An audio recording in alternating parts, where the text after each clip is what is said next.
देखने को नहीं मिल रहा है। मैं कोशिश करता हूँ सभी के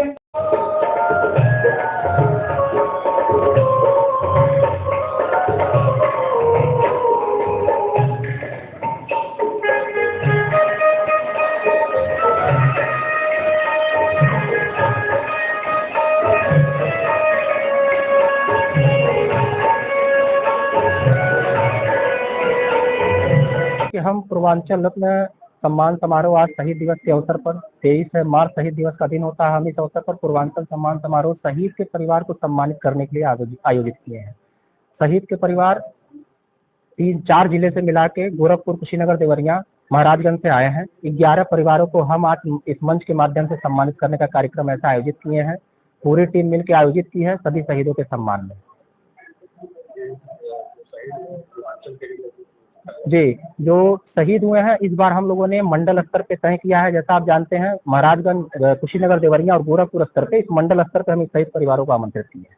जो शहीद परिवार है उसके बाद शहीद हो जाते हैं, तो परिवारों को देख लेती है और सरकारी सुविधाओं को मिले, उसके लिए आप क्या सोचते हैं? उसके लिए हमारी टीम ने बैठ के तय किया है कि जैसे कई सारी बाधाएं आती हैं, आप भी देखते हैं, हम भी देखते हैं कि शहीद परिवार में जब शहीद हो जाने के बाद उनके परिवार की आर्थिक स्थिति या जो भी उनके तरफ से तय राशि होती है वो सही समय पर नहीं मिल पाती है। इसके लिए हम अपने टीम के माध्यम से सरकार से उसको बेहतर सुचारू ढंग से जल्दी जल्दी मिल जाए, इसके लिए प्रयास करने में भी अब कदम आगे बढ़ाएंगे आज।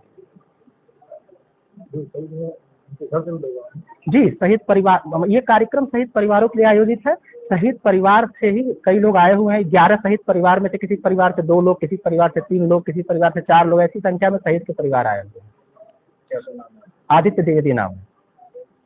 कहा जा रहा जो शहीदों के प्रति एक समर्पण की भावना दिखाई दे रही है, जिन्होंने आज एक शाम शहीदों के नाम के कार्यक्रम का आयोजन किया है, मैं उनको बहुत बहुत धन्यवाद देता हूँ। कहा गया है देश के प्रति समर्पित और अपना बलिदान देने वाले वीरों के लिए कहा गया है, तेरा वैभव अमर रहे माँ, हम रहे ना रहे दिन चार। इसका मतलब ये है कि हे माँ, तू हमेशा सुखी, संपन्न और सही तरीके से रहो। हम 1 दिन, 2 दिन, 4 दिन, 5 दिन जिंदा रहें या ना रहें, हम आपके सेवा के प्रति, सुरक्षा के प्रति अपने को समर्पित करते हैं। बड़े सौभाग्य की बात है कि आज ही 23 मार्च है, आज ही के दिन भगत सिंह, सुखदेव और राजगुरु को अंग्रेजों ने फांसी की सजा दी थी।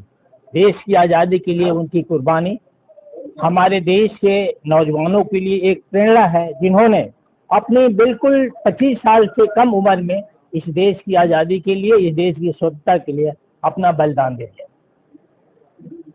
हमारे देश की आजादी के बाद हमें 1948 में पाकिस्तान के साथ आजादी का युद्ध लड़ना पड़ा। 1962 में चाइना के साथ लड़ना पड़ा। 1965 में पाकिस्तान के पास फिर लड़ना पड़ा। 1971 में पाकिस्तान से लड़ना पड़ा। 1989 में हमें LTT के खिलाफ श्रीलंका में लड़ना पड़ा और 1999 में फिर कारगिल का युद्ध हुआ, जिससे हमें पाकिस्तान के साथ लड़ना पड़ा। हमारे सैनिकों ने, हमारे देश की जनता ने मातृभूमि की रक्षा के लिए बहुत सारा बलिदान दिया, जिसकी कोई तुलना नहीं की जा सकती है।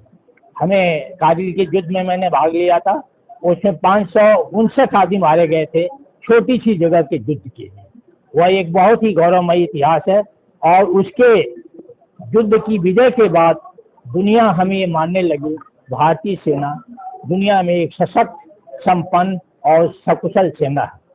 1971 में इंदिरा गांधी का एक सकुशल नेतृत्व था, जिसमें हमने पाकिस्तान से बांग्लादेश को आजाद कराया और पाकिस्तान की 93,000 सैनिकों ने, जिसके अध्यक्ष थे, जिसके मतलब नेता थे जनरल AK नियाजी, उनको समर्पित करना पड़ा। ये देश दुनिया के इतिहास में एक बहुत बड़ी सफलता थी, जो आज विश्व के सैनिक इतिहास में कभी ऐसी विजय किसी देश ने नहीं प्राप्त किया था।